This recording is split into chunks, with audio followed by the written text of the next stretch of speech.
بسم اللہ الرحمن الرحیم۔ حضرت جنید بغدادی رحمۃ اللہ علیہ فرماتے ہیں، عمل بھی اللہ تعالیٰ کی طرف سے دی گئی توفیق ہے، یعنی کہ یہ بھی اللہ کی عطا ہے۔ تصوف ایک ایسی جنگ ہے جس میں امن نہیں۔ توبہ کے 3 معنی ہیں، پہلے ندامت، پھر عزم ترک، اور آخر میں ظلم و خصومت سے باز رہنا۔ صوفی ہر اعلیٰ اخلاق کی پاسداری اور ہر ادنیٰ اخلاق کی تردید کرتا ہے۔ اس دنیا سے آخرت کا سفر مومن کے لیے آسان ہے، لیکن نفس سے خدا تک کا سفر بہت کٹھن ہے۔ جو اپنے خدا کو جانتا ہے، صرف وہی اس کی رضا میں خوش رہتا ہے۔ جب دل اللہ تعالیٰ کے خوف سے خالی ہو جائے تو وہ ایمان سے خالی ہو جاتا ہے۔ حضرت جنید رحمۃ اللہ علیہ نے اہل اللہ کی تعریف یوں کی ہے کہ وہ تمہارے راز بھی تمہیں بتا دیتے ہیں، بھلے تم خاموش بھی رہو۔ صوفیاء کرام ایک گھر کے افراد ہوتے ہیں، جس گھر میں ان کے علاوہ کوئی اور داخل نہیں ہو سکتا۔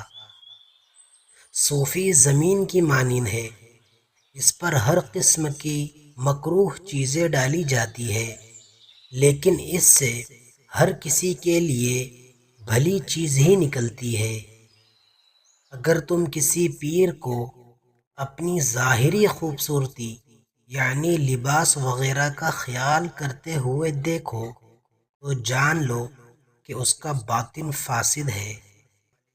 سچ مانگنے والے کو علماء کرام کی کوئی ضرورت نہیں ہوتی، اور جب اللہ تعالی طالب کے لیے بڑی بھلائی چاہتا ہے تو اسے صوفیوں کے پاس بھیج دیتا ہے اور اسے کتاب پڑھنے والوں کے ساتھ جانے سے روک دیتا ہے۔ کوئی شخص بھی اللہ تعالیٰ تک اس کی توفیق کے بغیر نہیں پہنچتا، اور خدا تعالیٰ تک پہنچنے کا راستہ حضرت محمد صلی اللہ علیہ وسلم کی اقتداء اور اتباع میں ہے۔